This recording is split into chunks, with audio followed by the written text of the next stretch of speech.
welcome to Above Replacement Radio. I am your host, Chris Gianta. You know what Christy Mathewson wasn't worried about? SIERA.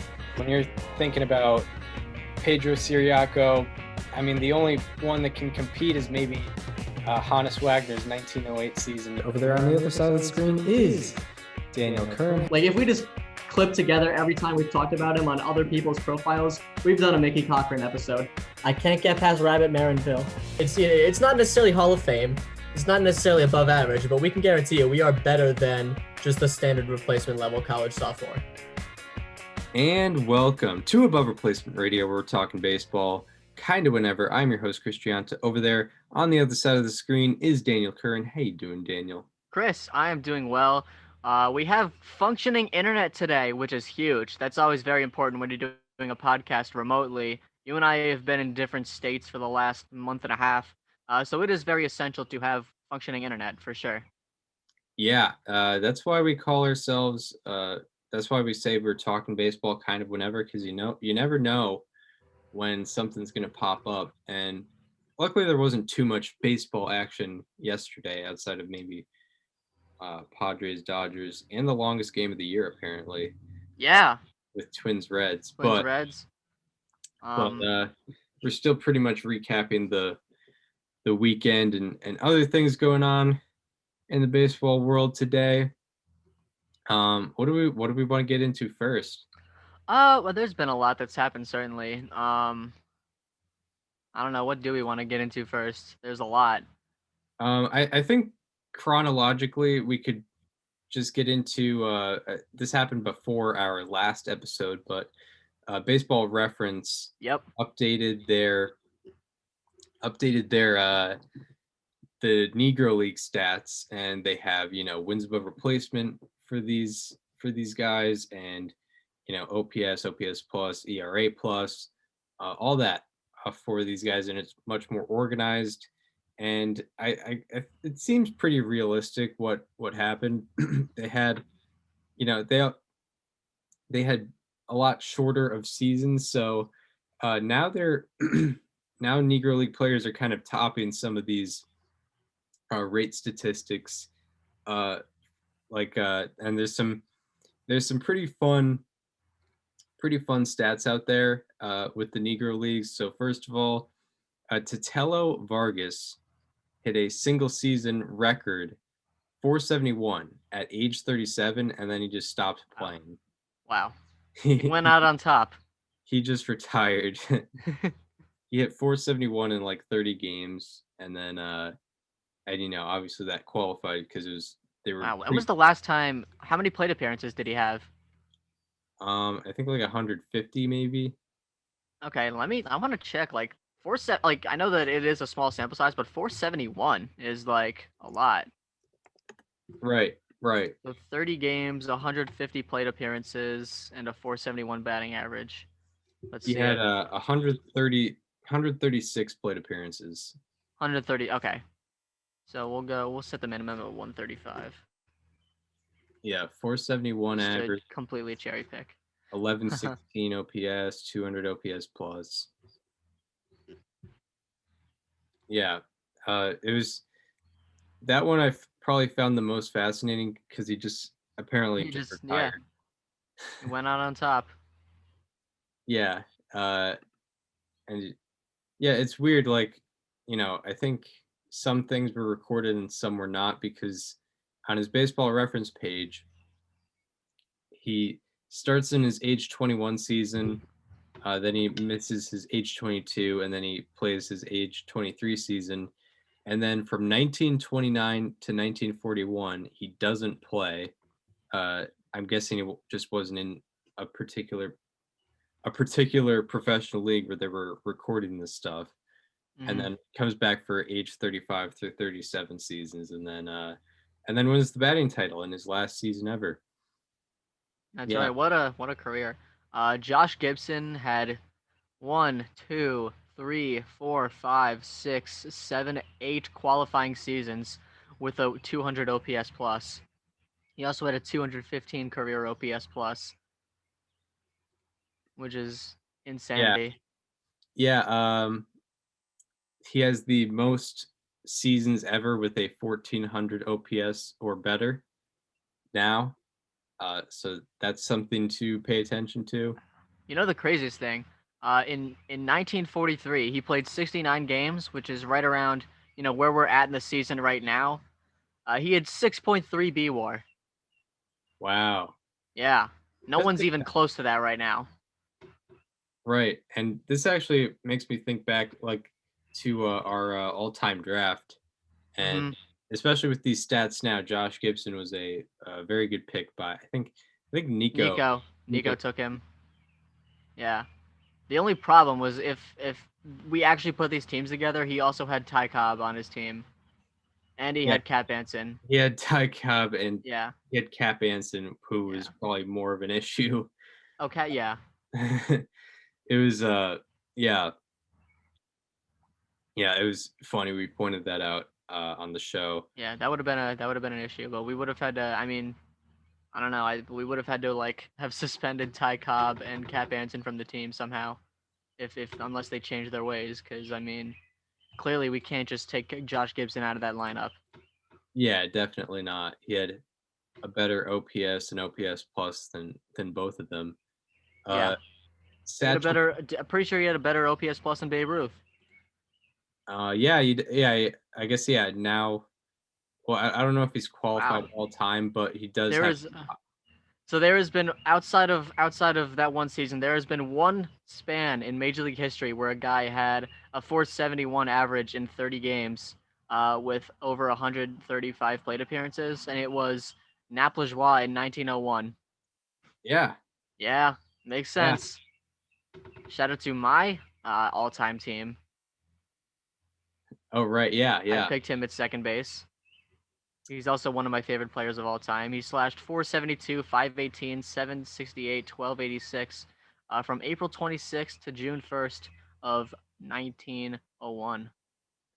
yeah. He was. I think he was still with Philadelphia at that point. Yeah. That was before he played for the Naps because his first year with the Broncos was I believe 1902. Yep, yep.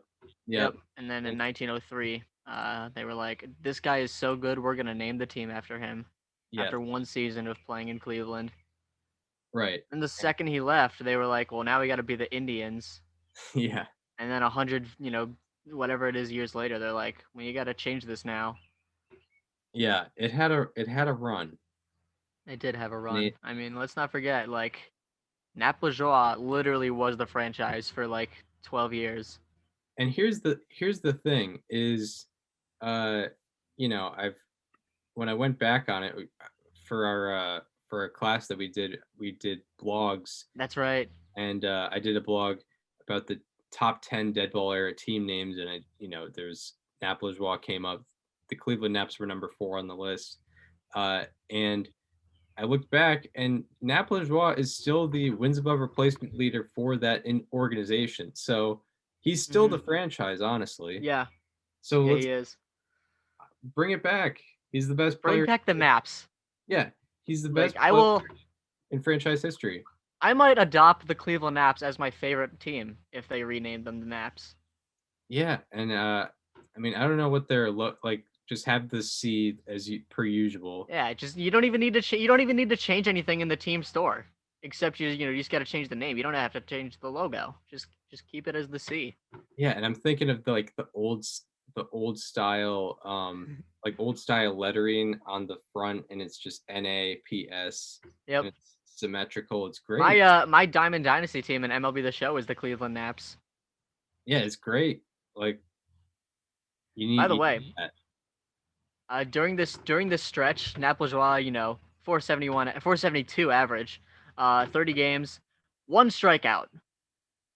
Yeah, He struck out once, and he walked 8 times in 30 games, which isn't very much. But that's how it was in 1901. yeah. If you just got a strike first pitch, you were. He was 59 for 125, with 16 doubles, 6 triples, and 3 home runs. Wow. But yeah, we're in love with the Naps. We named our intramural softball team after the Cleveland Naps. Champions. Yeah. And it led us to a championship. Yeah, we've never lost. in a season as the Cleveland Naps. That is just a fact. Yeah, never not been champions. Yeah, I mean, if the Cleveland Baseball Club would like to actually consider a team that is proven to win championships in the modern day, I mean, Yeah. bring back the Naps. This is the number one. This is probably the number one Cleveland Naps program. Yeah, the pro nap Mhm. program. Yeah. Yeah, I mean, For like sure. no one praises Nap Lajoie as much as we do. No, and he should be more appreciated. I mean, just what a Absolutely. player, and I don't think a lot of controversy around him. Nothing reported. Yeah, Yeah, innocent until proven guilty, right? exactly. And he was from Rhode Island, which is like known for being a more tolerable place. Yeah, right? especially in that time.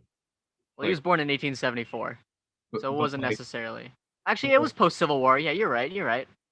especially in that time, compared to other places. Exactly. Yeah, when you look at like his it's like OPS plus. It's like you got to account for the era that he was in. Yeah, Yeah, exactly. that's a perfect analogy. Yeah, but going back to last Negro League Yeah. stat to look at, you pointed out Satchel Paige 1 year had a 464 ERA plus. Yep. So in the leaders, there's one guy who's ahead of him, but like when I look at it, he shouldn't qualify. I forget. I already forget the guy's name. You just got to look up qualifying seasons with the 400 ERA plus, and you'll find it. Yeah, well, I'm just going to leaders, single season leaders for adjusted ERA plus. Yeah, it's not Satchel Paige, it's Eugene Bremer, who had a 633 ERA plus in his rookie year at the age of 20, in 50 and 2/3 innings pitched. However, the team he played for, the Cincinnati Tigers, were 35, 18, and 1, which is 54 games. He had 50 and 2/3 innings pitched. That's not qualifying. Qualifying season is 1 inning pitched per game per team game played. So I think Satchel Paige still deserves that crown. And Satchel Paige did it in 87 and 2/3 innings pitched. Yeah, one thing I'd also want to point out, I don't know if you saw this yesterday, Chris, but during Jacob deGrom's start, SNY put like a graphic for they actually referenced ERA plus on a broadcast, and they showed like Pedro Martinez had the greatest ERA plus in a full season with a 290 in 2002 or in 2000. And then for the in general best qualifying ERA plus for a starter, they put Trevor Bauer last year at 292. Why didn't they put Satchel Paige? Like it's a major league season. Yeah, I wonder when that stat line was created, because it would have been true like 5 days ago. Yeah. I think. Well, because I mean, not true now. Because obviously Jacob deGrom yesterday, I don't know what it is now, but yesterday he had a 7.24 ERA plus, and Bauer didn't pitch as many innings as Paige did in 1944. Yeah, no. Like he made 14 starts, pitched 87 innings. His team played more than 87 or less than 87 games, so that is a qualifying season. Had an 0.72 ERA for a 4.64 ERA plus. Also had 8.7 strikeouts per 9, which led the majors, because obviously that wasn't as prominent back then. He also had 85 strikeouts, which led the majors, or it led his league. It's not in italics, so it didn't lead the majors. But it led the Negro Leagues.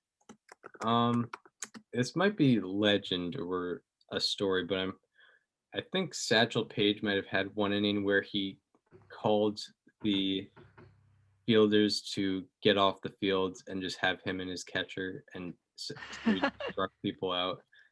What a legend. I believe it. He had he had a career 7.6 strikeouts per 9, which is like above the league average. And in 1934, he had 9.4 strikeouts per 9, in 145 innings pitched with a 1.93 FIP. Nice. Yeah. I'm looking at a history.com article. It says 10 things you may not know about Satchel Paige. Trying to think.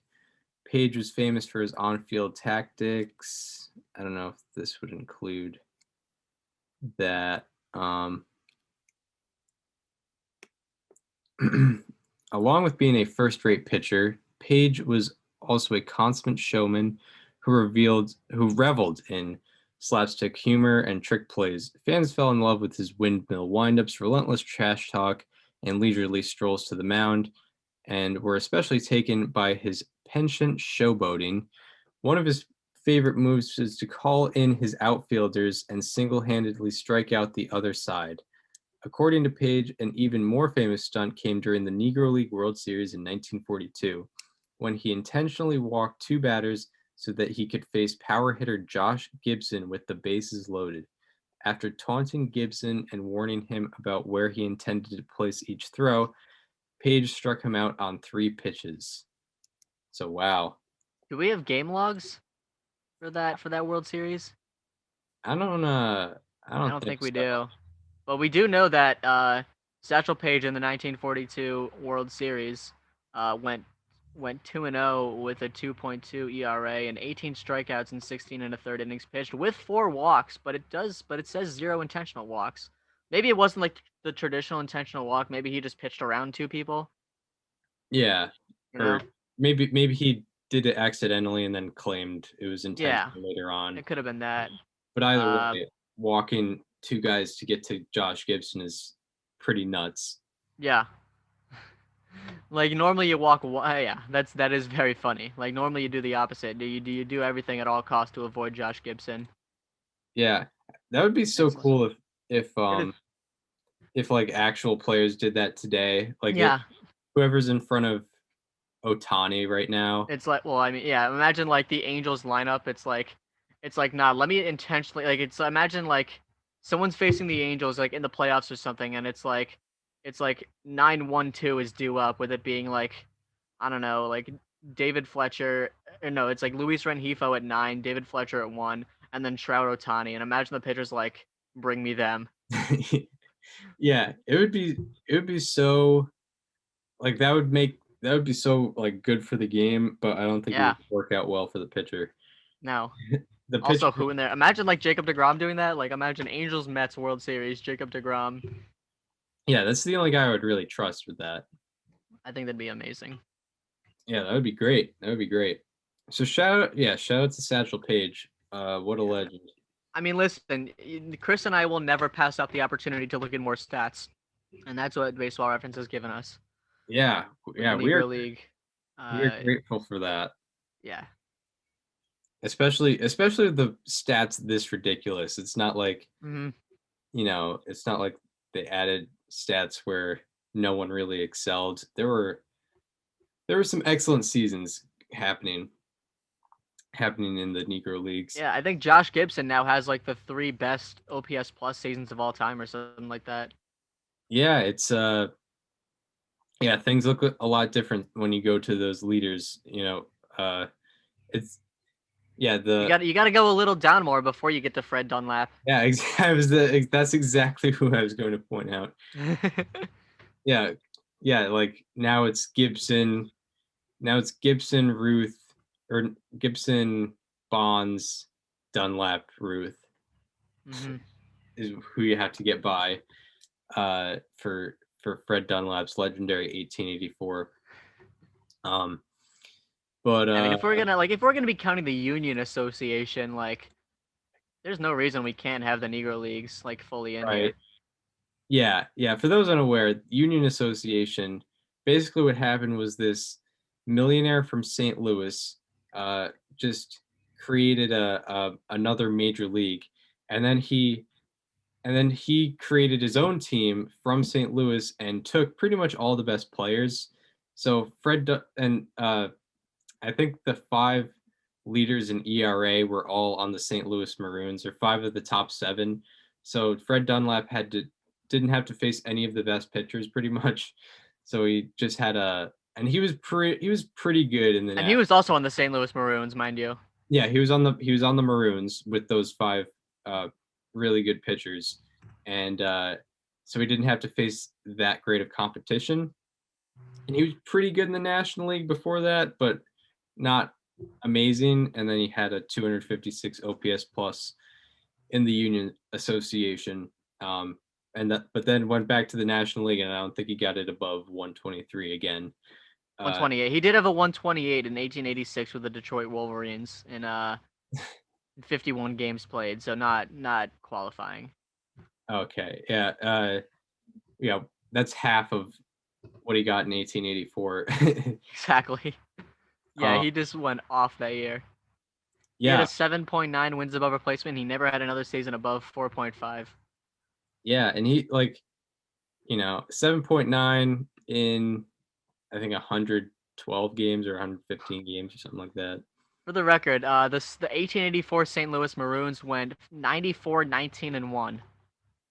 Right. Yeah, they started 20-0. They did.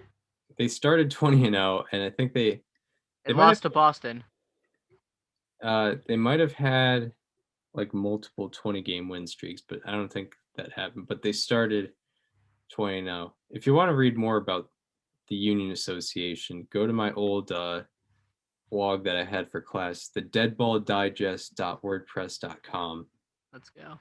Because Fred Dunlap also pitched 2/3 of an inning and had a 13.50 ERA. So I mean, I'm glad he stuck to batting. You're right. Yeah, I don't know why you're throwing in your best pitcher or your best player for a position. I mean, you got Billy Taylor on the mound. Why do you need Fred Dunlap? Yeah, and if you're gonna have a position player pitching, why is it your best player? I don't know. We're never gonna see Mike Trout on the mound. Remember when Jose Canseco pitched? Remember what happened? Actually no. Oh, Jose Canseco pitched once and he got hurt. And yeah, it was it was like a pretty serious injury. Yeah, we can't be having that happen. It's not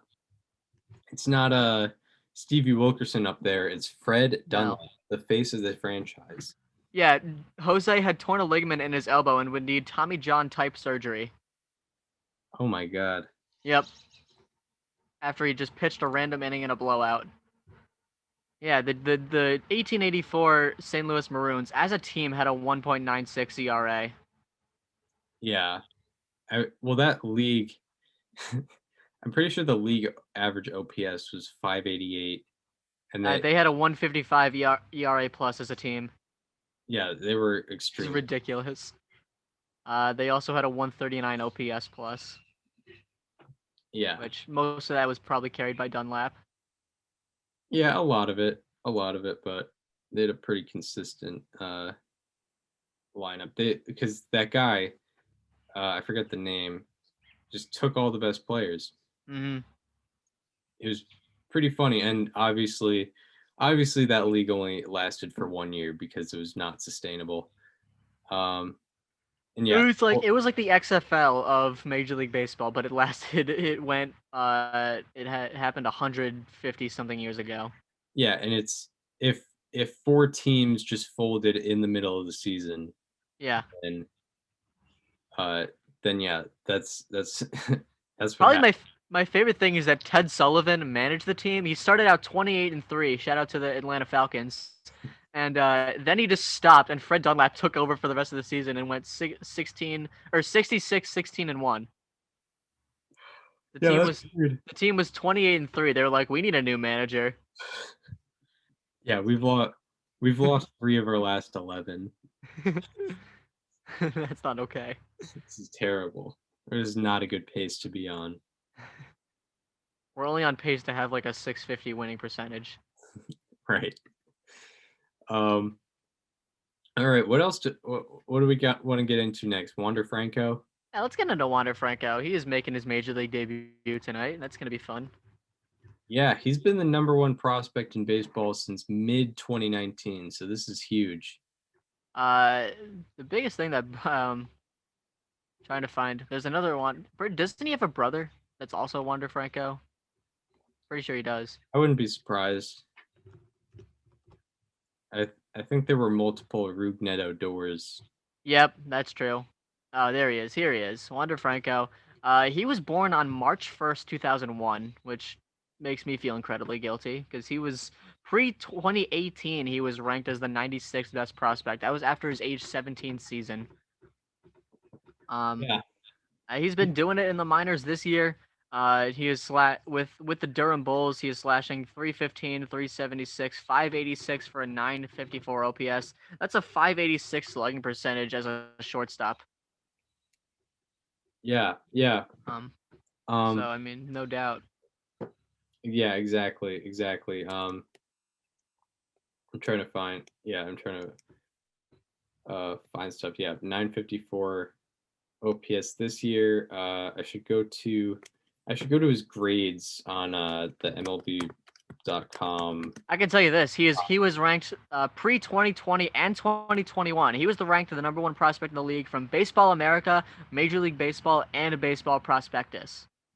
Yeah, those three don't always agree on everything, and all 3 of them were like, for 2 years in a row, they were like, "This is the guy." Yeah, no disagreements whatsoever. Yeah. Yes, just one of these guys that was, signed to out of the Dominican Republic when he was 16. So yeah, his the scouting grades. So they have the 20 to 80 grading scale. His hit is 80. So that's his biggest strength, and then run is 55, field is 50, power is 60, and arm is 55, and his overall is 70. So I'm thinking of like what a comp might be. I don't. Well, he's a switch, maybe like a Lindor, like he's a shortstop who can hit really well, and he's a switch hitter. Yeah, I think he might be able to be like a better version of Lindor if he fills out his potential. Yeah. Like or Lindor with like not quite as good at fielding but better offense. Yeah. Like that could be it. More slugging specifically, I think. Yeah, but I don't know. They say 80 for hit and 60 for power. So he seems to be someone that's probably going to rely on getting on base more. Yeah. So I wouldn't necessarily compare him to like Fernando Tatis, who's more of a power guy. So yeah, I think Lindor is the best option. Right. Yeah. Like switch hitting shortstop. Yeah. Hit very well.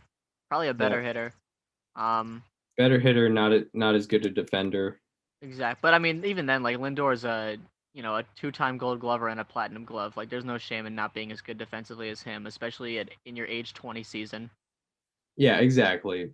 Like, yeah. So he was brought up after the Rays have lost 6 straight. They're gonna be playing the Red Sox tonight. Yeah, he's gonna be facing Eduardo Rodriguez, so we're gonna see him as a righty before we see him as a lefty. Yeah, he's going to be facing off against the AL East leading Boston Red Sox, established 1901.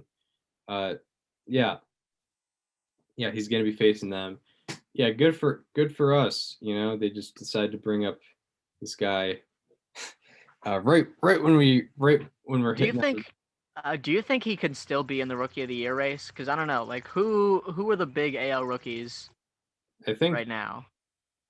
Like Adolis Garcia, but he's kind of slowed down. Yeah, but he's kind of slow. But I think everyone projected that would happen because during his big month of May, his strikeout to walk percentage was like really bad. Yeah, I mean, I could see a Yordan Alvarez situation happening where no one's really sticking out, and then you just have a monster half a year, or if Franco is an everyday player. He'll be at around 90 games. So yeah, I think Alvarez had like 87 games when he won it. Yeah.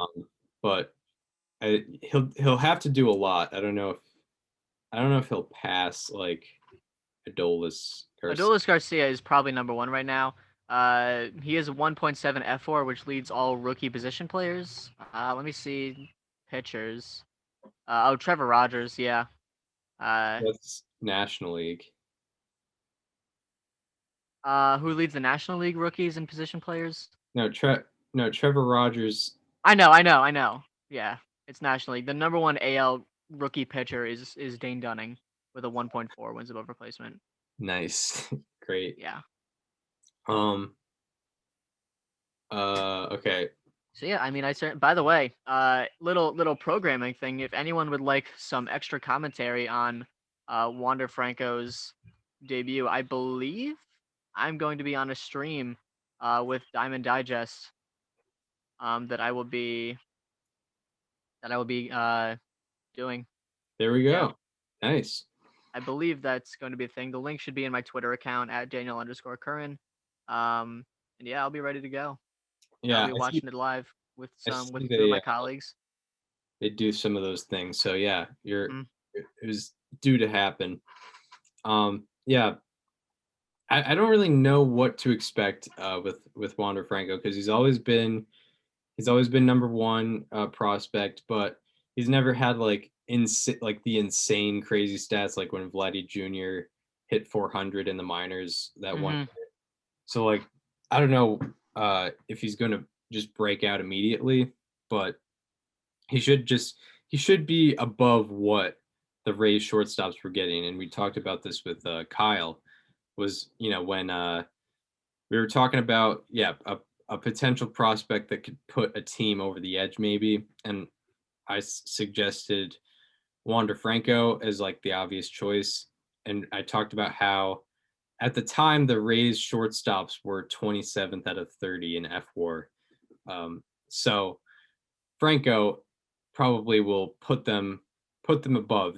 He will put them in a better situation than they were before. That's right. Also, if anyone is curious, as a left-hander this season, or as a right-hander this season, he is slashing 304, 350, 571 for a 921 OPS, which is excellent, but it's actually not even as good as his stats as a lefty facing a righty, where he's slashing 330, 386, 612, 998.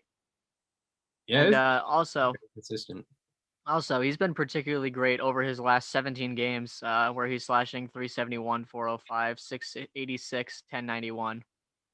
Oh wow! Yeah, he needed to be called up. Wait, Wow. one of my this might be my favorite thing. There's a stat versus older pitchers, and it's literally just the same as his normal stats. Oh, nice. So older as in older than March 1st, 2001, which is most people, believe it or not. Yeah, he has 177 total plate appearances, and all of them are against pitchers that are older than him. And that's just in the minors. And obviously, he's going to be the youngest player in the majors. He's probably the first player. Chris, would he be the first player that's older than you, or that you're older than?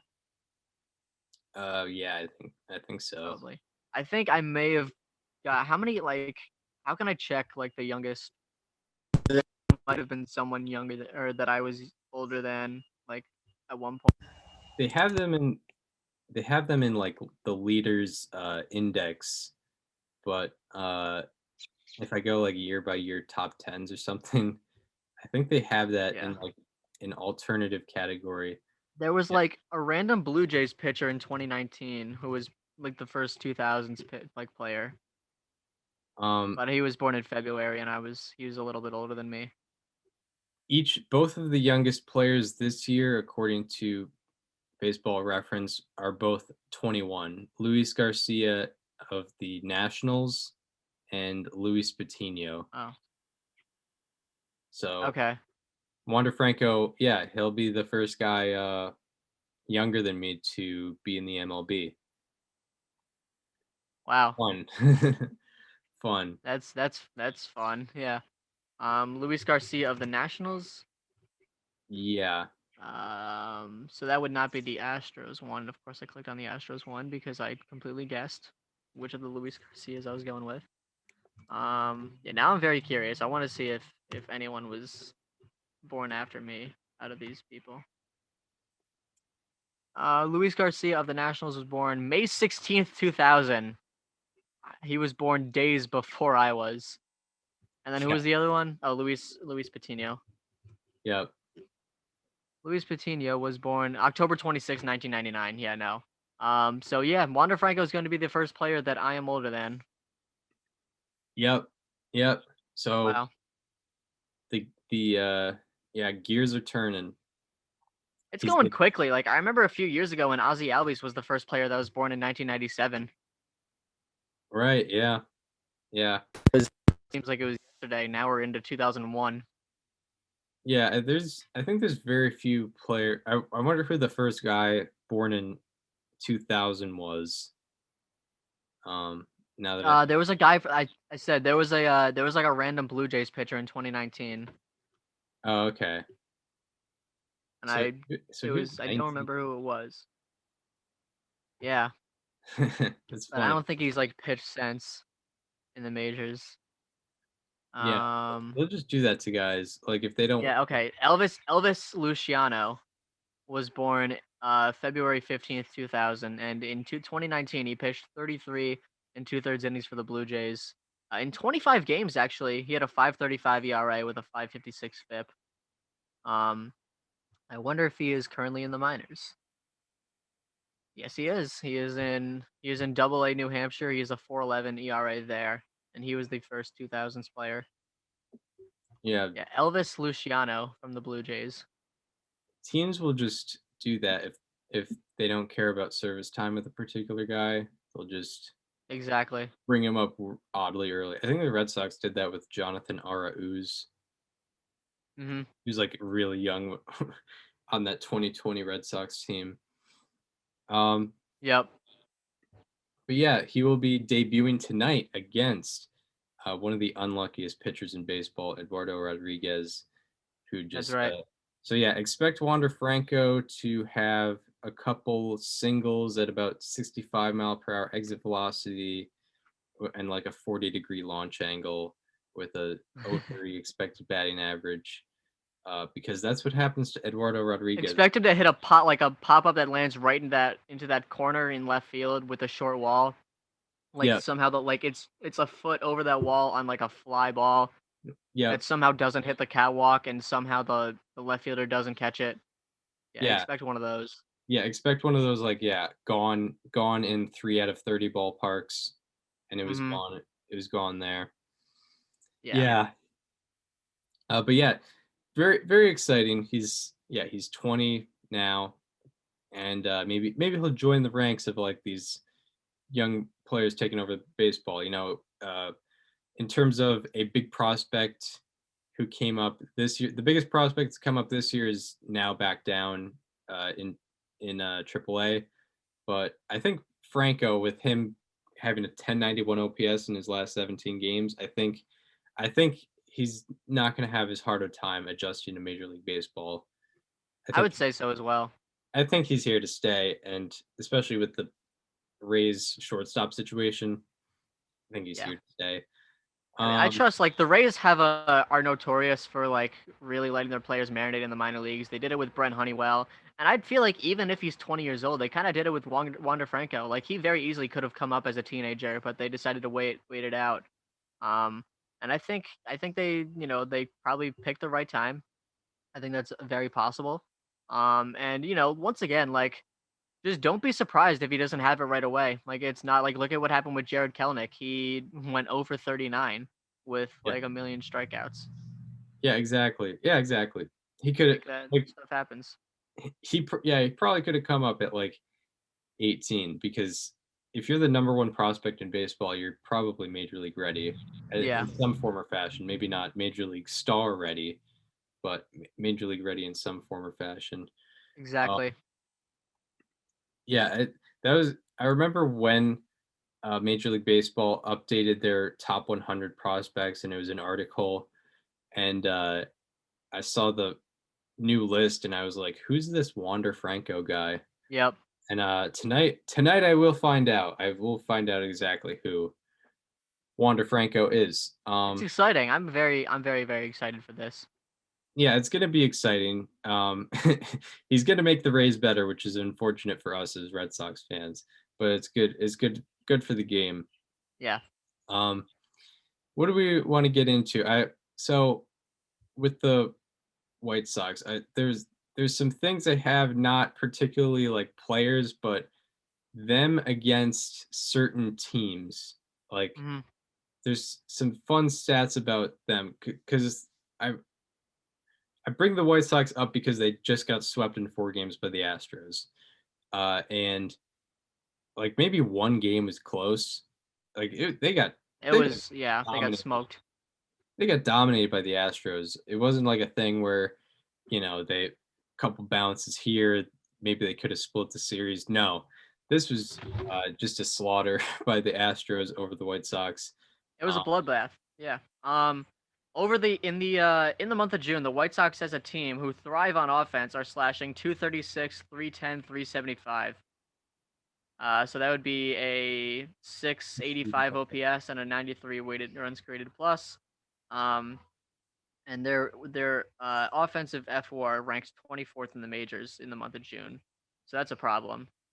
Yeah, I think the big problem, and you pointed them out, talking about like White Sox, could they be frauds? And it made me do some research on like the White Sox and how they do against certain teams. So against the bottom 4 American League teams, the Orioles, Tigers, Twins, and Rangers, as it stands, they're the bottom 4 American League teams. Against those 4 teams, the White Sox are 20-3. Against everyone else, they are 23-26. Wow. So there's an element to like, yeah, you're beating and the you can probably even throw the Kansas City Royals in there too. Yeah, I know against the Royals they're 6-3, which brings their winning percentage down. But you could 26-6 would be the because the Royals are 5th worst. So if you add the Royals, it's 26-6, and then they would be 20. It would be 17 or no, yeah, 17-23 against everyone else. Yeah, that's an issue. And there's an element to like good teams beat the teams that they're supposed to beat, but that's too much. It's like there should be some sort of, I don't want to say a happy medium, because like, yeah, it's not a big deal if you're doing noticeably better against teams under 500, but like you should still be like, if you're going to go somewhere in the playoffs, you should be able to handle teams that are, above 500. Right. And against those bottom 4 AL teams, they have a team OPS of 860. Against all other teams, they have a team OPS of 677. Yeah. And this brings us to the other top 6 teams in the American League. So the White Sox are one of the top 7 teams against the other top 6, which are the Red Sox, Astros, Athletics, who they actually haven't played yet, Rays, Indians, and Yankees. They are 9-16 against those teams. And also against those teams, they have a 634 team OPS. Against all other teams, they have a 787 team OPS. So are we looking at like a 2019 Twins situation with this team where, it doesn't matter how good they are, we know whoever their player is just going to sweep them out of the playoffs in the first round? It's an interesting question. I mean, before the season, I wouldn't have predicted this be a thing, but I think also the Jimenez and Robert injuries. Well, they died, yeah. Have and Nick Madrigal too. And Madrigal. Yeah, I know. Eloy, Robert, and Nick Madrigal they're all up in heaven now, obviously. Yes. So there's not much we can do there. Yeah, their jerseys are hanging in the dugout. Yep. And yeah, that unfortunate situation, and yeah, their offense is suffering because of that. And I think they would be doing better against these competitive teams if they had full strength. Do we still stand by Tony La Russa not being the guy? Well, yeah, I mean, there hasn't been anything particularly bad in around a month. Well, I mean, like, he shouldn't have. We agree. We definitely still agree he shouldn't have been hired to begin with. But he's not. He hasn't been like an issue of the past month. Yeah, I mean, I guess if we're talking like, this guy hasn't divided the clubhouse in the last month, so I guess he's not doing too bad. Like, Yeah, I still think he is not the right guy to lead this team going forward. Yeah, I mean, we have pretty. Especially because like they are in a championship window that goes beyond 2021 right now. It's not like this was an all-in year for the White Sox. Yeah, no. Yeah, yeah, no. What was I gonna say?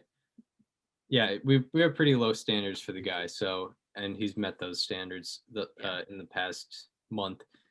Yeah, so maybe we put a bit of an alarm on the White Sox because we both had pretty high expectations for them, at least in the postseason. But yeah, we both had pretty high expectations for them. But when it comes to competitive teams, they're just not cutting it right now. They're not. Like pretty oddly, I did not expect this whatsoever. Usually, I would expect them to be around 500 against these types of teams, but against these other top 6 teams in the American League, they're 9-16, which is abysmal. That really surprised me. And yeah, they got swept by Houston. They got swept by the Yankees, and I guess maybe an excuse you could have is both of those series were on the road, so maybe it could change when they're at home. But we won't find out until they go to a guaranteed rate field to face those teams. Exactly. All right, I guess that leaves us. Any more before we get to players to highlight? Ohtani is going to be in the home run derby. Vlad Jr. is not. Oh right, yeah, home run derby news. Yeah. Yeah. Shohei Ohtani announced on Instagram he would be competing in the home run derby. So at least we got one of the home run leaders competing. Yeah. Guy I definitely wish Vlad Jr. was gonna do it, but it's his decision, and he already did it. So it is what it is. I hope there's still a lot of, even if Vlad Jr. is not in it, there's still a lot of promise. I want to see Juan Soto in it. I want to see Yordan Alvarez in it. I want to see Fernando Tatis in it. I want to see Ronald Acuna in it. Like we can still have a really fun derby without Vlad Jr. But I guess. So I guess we'll have To see. Yeah. Shohei Ohtani it's huge to have Ohtani in it because not only does he hit home runs, but he hits them far. He hits them hard.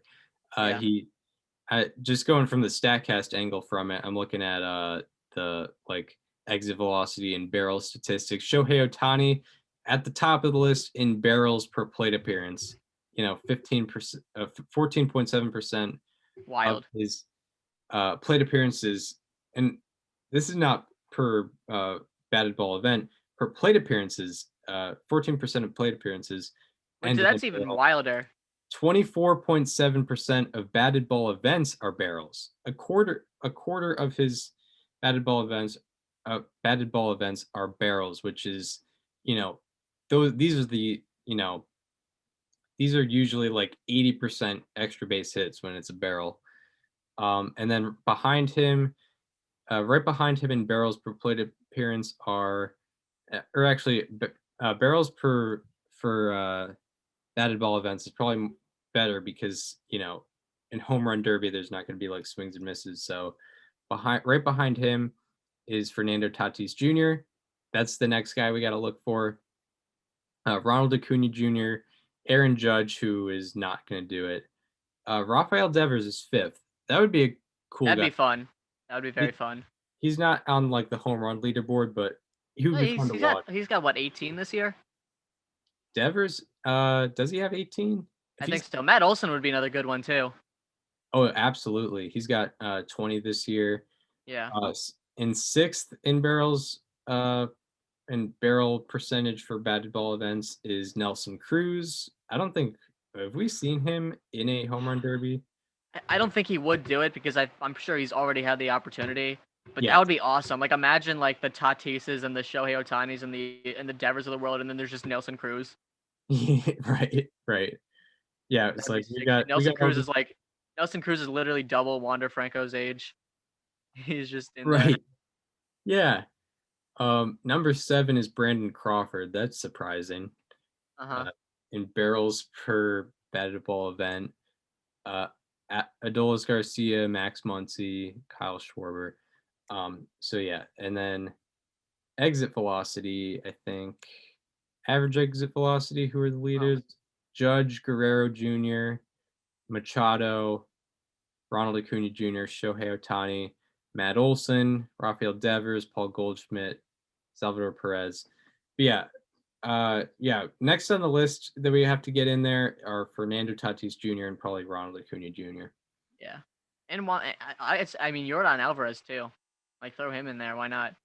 I know he's not. I know he's not on any of those leaderboards, but like, I mean, who's saying like why would you not want that? Yeah, he's a guy that could. Devers would be fun as well. Yep, Devers would be good. It's funny because like Tatis and Acuna Jr. would be fun in the Derby, but they're on like there's so much more than their power. Like they have so much more to offer still, even and they would still just mash in the home run derby. Yeah. By the way, this is completely under. This is unrelated, but this is going back to our previous topic. When Wander Franco was born, Albert Pujols was a month away from debuting. Right, he was in spring training for that season. Yeah, I know they're not going to play each other this year, obviously, and I don't know if they're ever going to play each other, but it'd be very cool to see those guys play each other at some point. At the rate Albert Pujols is going, maybe he gets a contract next year. I was gonna say he's got a 126 OPS plus with the Dodgers. Like, he's doing very well with the Dodgers. When was the last time he had a 126 OPS through any 26 game span with the Angels? Through any 26 game span. Last time he had it in a season was 2014. Yeah. Span wise, I don't know. But yeah, he's got an 826 OPS, 126 OPS plus with the Dodgers. I don't think I can look at OPS plus through Span Finder. No, but I get 820. When was the last time he had a 526 slugging? Yeah. Oh wow, he's got a pretty interesting slash line. 263, 300, 526, 826, 126 OPS plus. So a lot of 26s and an even number. Yeah. He's a big Wade Boggs fan. Yeah. Yep. Clearly. But yeah, so yeah, home run derby, we're waiting on some names, but very happy to have Ohtani in there. He's gonna hit some bombs, and I don't know, maybe in the final round he should be allowed to pitch to the other. Yeah, that'd be sick. Pitch to the other contestants, even though people would cry like he's intentionally not throwing strikes. He's like, why did he just throw a splitter to Fernando Tatis Jr.? Why is he on the mound throwing 95? What is going on? Yeah. That would be why is the clock's going? Why is he stepping off the mound going to his hat? Wait, is that spider tack? Why do you just throw over to first? Why yeah. Yeah, that would be great. Why is he asking for a sign? Yeah, Derby. He's just looking. Yeah, because they do have catchers there. Yeah. Yeah. Why would they? Yeah. Why did he just throw an intentional ball? Why did he say he's not pitching until he gets Max Stassi behind the plate? Yeah. Yeah. Oh, why did he just throw a pitch out? Right. What's going on here? Yeah. Why do you step off the mound and go like this? Yeah. Why do you ask for another sign? Yeah, why is there a mound meeting? The clock is ticking, Shohei. Please, you're screwing over the other contestants. And Fernando Tatis Jr. finishes this round with 2 home runs. Yeah. And now the Angels pitching coach will go out to pitch to Shohei Ohtani in the finals. And there are 5 minutes on the clock. And here we go. And after 25 seconds, he has passed Fernando Tatis Jr. Yeah.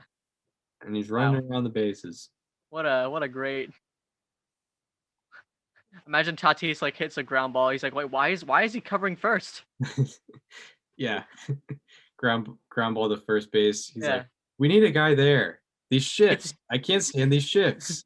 He hits the ball like out in the gap. He just starts running behind home plate. Yeah. He's got to back up the play. All those kids are out there in the outfield. He's like, you got to throw that ball in. Get the cutoff man. We got 40 kids over there. We can't catch a ball. Yeah, I mean, that's what we could have in store if Shohei Ohtani pitches. I mean, we haven't seen it since Babe Ruth. Yeah, right. We need that to happen. But one thing that who could forget when Babe Ruth was pitching to Mel Ott in the 1923 home run derby? When after Babe Ruth hit 2 home runs before getting 10 outs, he was pitching to Mel Ott. Yeah, right. Yeah. Yep. Yeah, he was throwing heat to Hornsby. Yeah, by the way, I don't know if you've ever seen this, but like on YouTube, there's like actual home run derby footage between like all like the 1950s guys, like Mantle, like Mays. Yeah. Like, I think Hank, like there's video out there of just like all those guys doing a home run derby, and it's like the most casual thing ever. Like they're just at an empty field. They have like interviews with the other guy. Yeah, they did like this show kind of thing, and yeah, it was this weird empty baseball field with like brick walls, and they had a commentator, and they would interview the competitor while the other guy was batting, and I think I forget what. Yeah, they had like 3 outs, and then they would do like 3 rounds of 3 outs. I think. Imagine like, that's what I wanted them to do during quarantine. Like, why not just get a couple guys at like a random field, and just like throw some BP? Like you just have a bucket of like the pitcher just has a bucket of baseballs. Like all you need is like a pitcher, a hitter, a couple camera guys, like some tech crew, and like wow, like imagine having that during quarantine. Like that would have been sick. Yeah, it would have been perfect. Like imagine just like throw that on MLB Network. That's all you need. Yeah, you don't. That would have been I mean, that would have been great. All sports outlets, like that would be the only thing going on if they did that. Exactly. Like that could like you want to grow baseball, like put Vlad Jr. on a field, and like it doesn't they don't even have to have 2 people on the same field. Like there's no like they're not playing for anything. Like imagine like I don't know, you put Vlad Jr. on a random field in the Dominican Republic, you put like Fernando Tatis Jr. on a different field somewhere wherever he is. Yeah. And you just you switch the cameras back and forth. Like sure they're different dimensions, but like I don't know, who cares? Right. Like people would watch that. Exactly, for sure. That would have been great. Yeah, it would have been perfect. I mean, even then, like, why not do that during the off season? Yeah, it would. Like, I know that. Like, I feel like a lot of guys would have fun with that. Imagine getting like Acuna and Soto and Tatis, just like, it's the middle of December. Let's just go down and do a home run derby. And like, I mean, you could put it on Instagram Live. It doesn't even have to be this televised thing. Right. It would be. Yeah, that would be great. That'd be so much fun to watch. You would have to find ways to incentivize them. I guess. Probably a little bit, but like quarantine would have been. That would have been perfect. The ultimate time to do that, because like it would be the only thing going on in the sports world if they did it. And they were in spring training. Like they were like, it's not like they were doing like their off-season workouts where it's like they weren't, hitting as much. Because some guys don't actually swing the bat that much in the off-season. They focus on like, lifting and doing all this other like, workouts. And then when they get to spring training, they start swinging. So maybe it's not as good during the off-season, but quarantine, it's like you were just in spring training taking swings, a week ago. Right. Yeah. That would have been perfect. Would have been, yeah. It would have been, you would have been able to do it on ESPN, because what else would they have on? Exactly. Yeah, like that. Like remember when like Tom Brady and Peyton Manning and Phil Mickelson and Tiger Woods did that golf thing, and like every single person was watching. Like I don't care about golf, and I've kind of my interest in football has kind of declined over the years, but I was watching that because it was the only sporting event. It was the first like sporting event since the pandemic started. Yeah, and like people were so pumped about the NFL draft that year, particularly because nothing was happening. Yeah, like that was when Roger Goodell was just in his house. Yep. That was weird. weird amount of fans on a Zoom call. It was weird. Yeah, I can't wait to like look back and just look at the really small like weird things about 2020 and be like, man, like that was a thing. Right, yeah. It was especially how much things changed within like the month of the pandemic happening. Because it was funny, like when we moved out of the dorm the first time, like you didn't there were no one was wearing masks. It was just all about social distancing. Yeah. Like it just wasn't a thing. And then immediately after it was pretty much a thing. Yep. But and yeah, it's funny. It's funny to look back at all that. I actually I have a Snapchat video on my phone where I went to like it was like this was I want to what was the date? What was the date that this happened?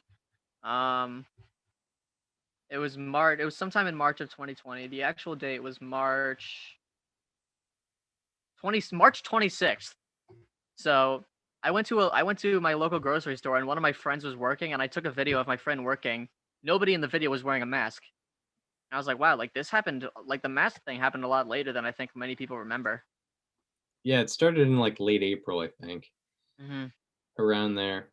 But also, like, not everyone had access to one. Yeah, they were only like because previously they were only used in like hospitals. Exactly. And stuff. Yeah, you just didn't know where to get one. All right. Do we want to get into our players to highlight? Let's do it. All right. So now for our Tuesday, June 22nd, 2021 edition of. So who do you have to highlight for us today? I am looking at a player that's been on a team that's been exceeding expectations all year. And this guy's been a very quiet reason why. Steven Duggar from the San Francisco Giants has been killing it. Over his last 28 games, dating back to May 20th, he is slashing 354, 414, 646 with a 10.59 OPS. He also has 188 weighted runs created plus during this time, which is 7th among players with 80 plus plate appearances. There are 195 such players. He is 7th in weighted runs created plus. And he is also the second Giants player in the post Bonds era with a 1050 OPS, 5 plus home runs, and 4 stolen bases through any 28 game span where they had at least 80 plate appearances. And he also has a 0.6 defensive runs above average and a 1.3 BSR, which is base running since May 20th. So he's doing virtually everything well. He's playing good defense. He's running the bases well. Obviously, he's hitting well. And also over this time, 20 of his 26 hits have had an exit velocity above 84 miles per hour, and they've had a launch angle between 11 degrees and 37 degrees. And the only players who have more hits with those metrics over that time are Ozzie Albies, Vlad Jr., and Nick Castellanos. So Steven Duggar has been one of the better hitters in the league, and he's been up there with some of the bigger names since May 20th. Wow. Yeah, very, very interesting StatCast data with him. Yeah. The funniest thing was looking at the 1050 OPS with the 5 home runs and 4 stolen bases, because I looked at it just all-time Giants, and you know how on the span finder it filters by every 100 per page? Yeah. There was like 90 Bonds spans in the first 100 that I looked at, and then there was like a few mazes. Mm-hmm. There was some Melky Cabreras up there. Yeah, that's funny because by the way, Randy Wynn was the other Giants player in the post Bonds era to do all that in a 28 game span. Yep. And now it's Steven Duggar. Yeah, I do forget. Yeah, Bonds, like the first 8 years or first like 6 years of his Giants career, he was like the stolen base guy too. Because yeah, 40 season in 1996, I imagine he had some of those spans happen there. Yeah, he's been so I had to go post Bonds era, obviously, because I mean, if I look at even just 2007, like, you know, there's gonna be a bunch of Bonds fans in there as well. Yeah, it's ABB after Barry Bonds. Yep. Yeah, you have to. All right. I have 2 how about that's. I guess both of them are not that under the radar, but I feel like have to be addressed. First guy I'm talking about is actually, I think we're crossing a team off the list here. You actually mentioned him talking about home run derby guys, Matt Olson. Yeah. He's been amazing. In his last 19 games, he's hitting 425 with a 1271 OPS. In this span, his hard hit rate is 50%, and his line drive rate, according to Baseball Savant, is 28.1%. And they don't have like a thing where I could find that. I counted up, and I looked up, actually, this is an aside, but I looked up the definition of ground balls, line drives, and fly balls, and pop-ups. And apparently ground ball is 10 degrees and under, line drive is between 10 and 25, and fly ball is between 25 and 50, and then pop-up is 50 and up. 50 and up. So I didn't know that before, but I looked it up in order to find that so I could count it up. And since May 31st, Olson is first in batting average, first in on-base percentage, second in slugging behind Shohei Ohtani, second in OPS, and first in weighted runs created plus since May 31st. And this is actually an overall transition for Matt Olson, not just in his last 19 games. Overall, from 2020 to 2021, his strikeout percentage has gone from 31.4% to 16.1%. So, maybe one of the worst strikeout percentages in the league to a pretty good strikeout percentage. Also, his whiff rate has gone from 34.8% to 23.3%.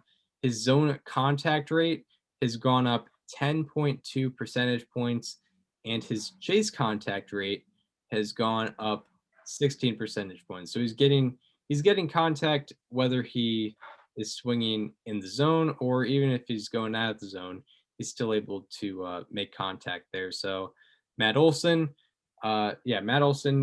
getting his well-deserved. Amazing, hitting 425 in his last 19 games, leading the Athletics offense. Even though it does cross a team on off the list, by the way. We have 4 teams left that we have not covered yet. Yeah, and we will get to them. We still got plenty of season to go. Yeah, 26 for 30. I mean, like, we could maybe, it would be a reach if we did it, but we could do it like before the first half, but I feel like then we would just be reaching for, unless there's truly a reason to do it. Yeah. Yep. It has to come naturally. Can't force it. It can't be like who's one of the it's Mets, Yankees, Phillies, and Padres. Yeah, we can't just be like Fernando Tatis Jr. He's doing really well. Yeah, or like Jeff McNeil has an 860 OPS in his last 4 games. He's doing very well. Yeah, you can't do that either. Actually, Jeff McNeil came off the IL yesterday, so yeah, we should monitor that. This guy on the Mets, Jacob deGrom, he's good. Right, exactly. We can't be like that. And I have a second how about that, a team we've already done. A guy who was on the IL for about 2 weeks, and since coming off the IL has just been tearing the cover off the ball. He's been absolutely amazing. Michael Brantley, since coming off the IL, he is hitting .511 with a 1340 OPS in I forget how many games. I think it's 12 games where he's been hitting .511. In this span, also, he is 9 for 13 with runners in scoring position. So when guys are on base, he's even better than his baseline. And his hard hit rate since coming off the IL is 63%. The MLB average is around 35%. He is way above that since coming off the IL. And also since coming off the IL, he is first in average, first in on-base percentage, second in OPS behind Shohei Ohtani, first in weighted runs created plus, and first in Fangraphs wins above replacement. And fun little stat here, since coming off the injured list, he has over twice as many extra base hits as he does strikeouts. He has 9 extra base hits and 4 strikeouts. So Michael Brantley has just been excellent since coming off the IL. and getting a well-deserved. So yeah. Why did it seem like no one really cared about his free agency last offseason? As far as like major league GMs, like there was not really much word on him, and then like the Blue Jays were like rumored to have signed him, and then they didn't, and now like then the Astros just did. They were just like, oh, we'll take him actually. Yeah, I don't know. I mean, he's always just seemed to be pretty valuable. Like He's had a 100 OPS plus in every full season he's played in since 2012.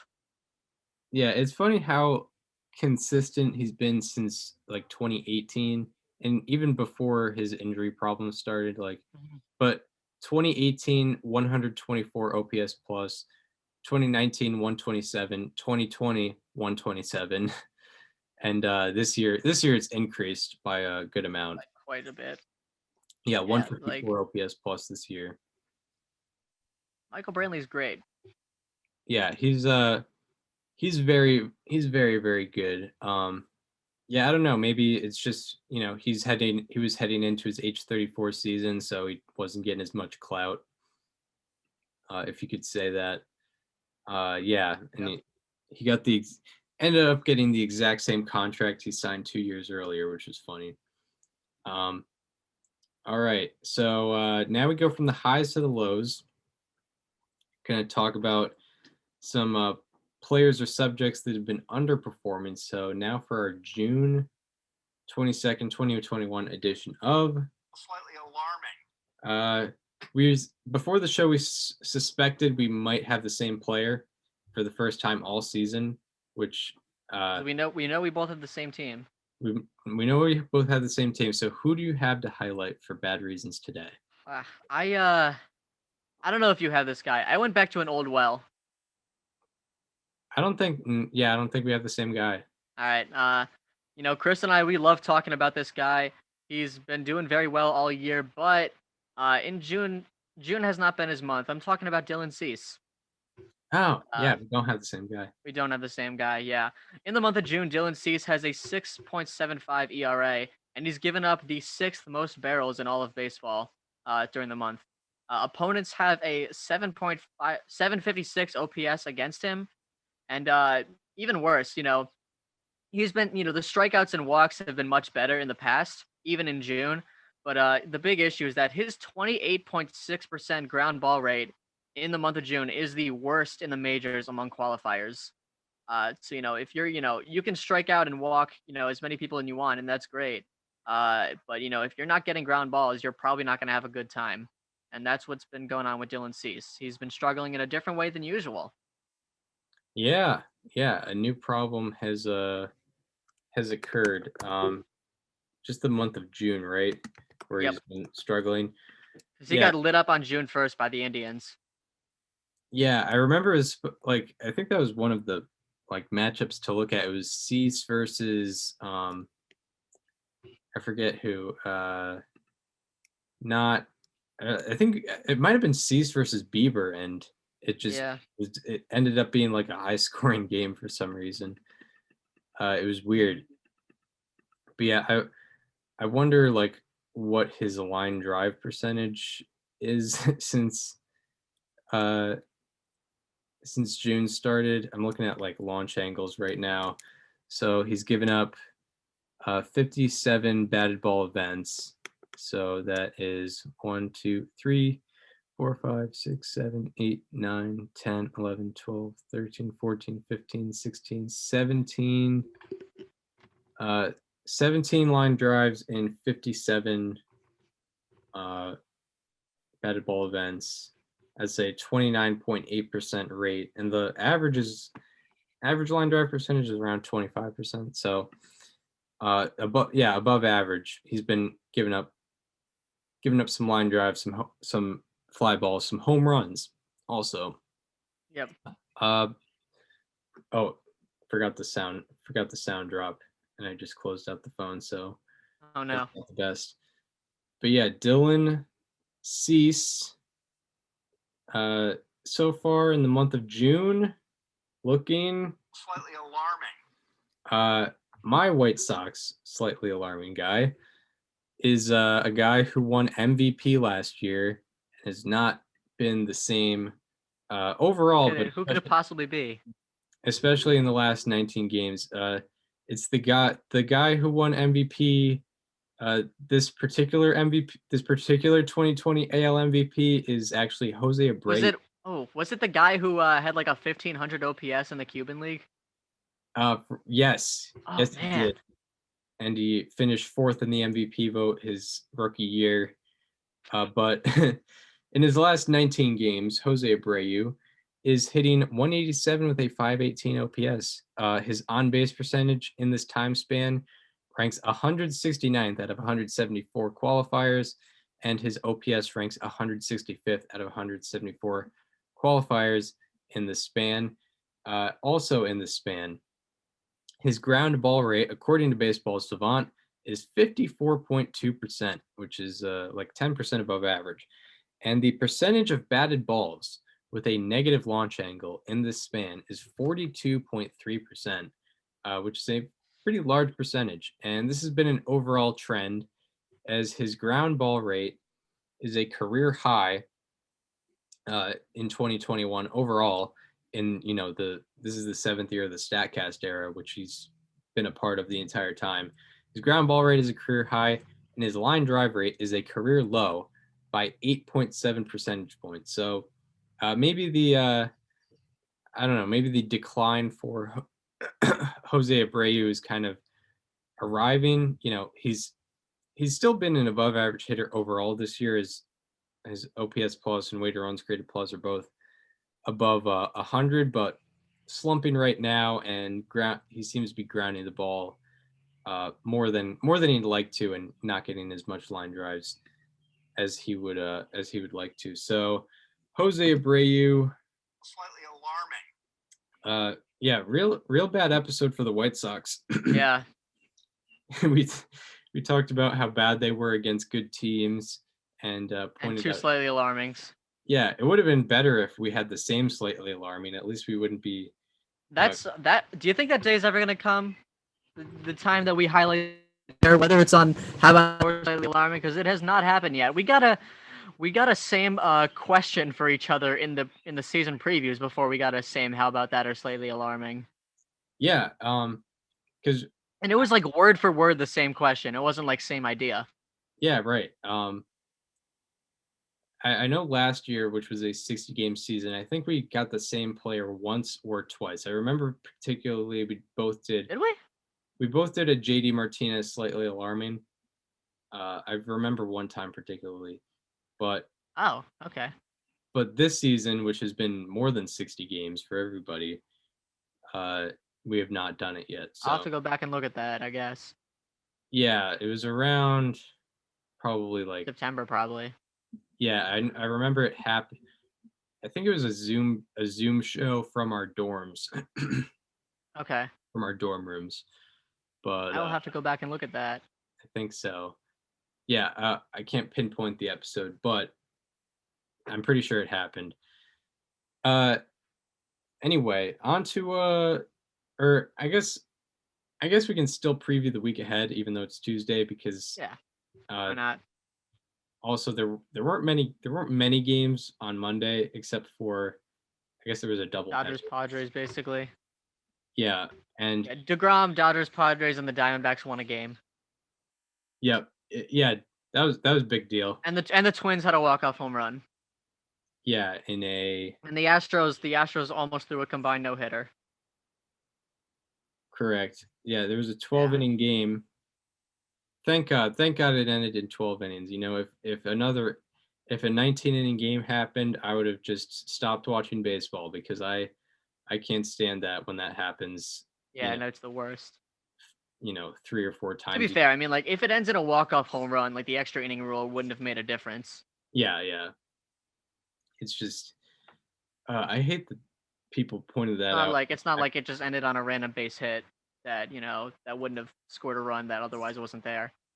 I'm just saying, I hate the 3 to 4 times an 18-inning game happens every year. A year in 2000. Everyone just starts going crazy. Yeah. In 2,430 MLB games, when like the 3 times is an 18-inning game.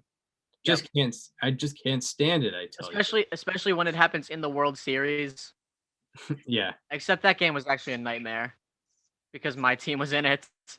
And you had an ACT. Yeah, I had way more fun watching the Giants Nationals 18-inning game from 2014 than I did the Red Sox Dodgers game from 2018. Right. And that has nothing to do with the outcome of the game. I was just miserable the entire time.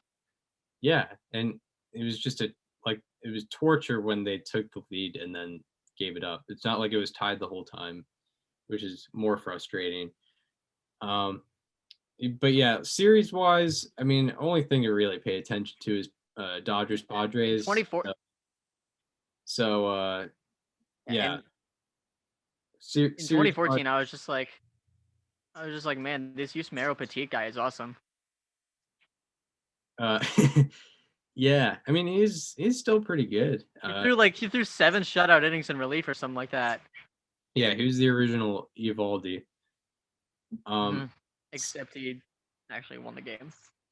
Yeah, series wise, you got Padres Dodgers. Last night was Darvish Arias, right? Yeah.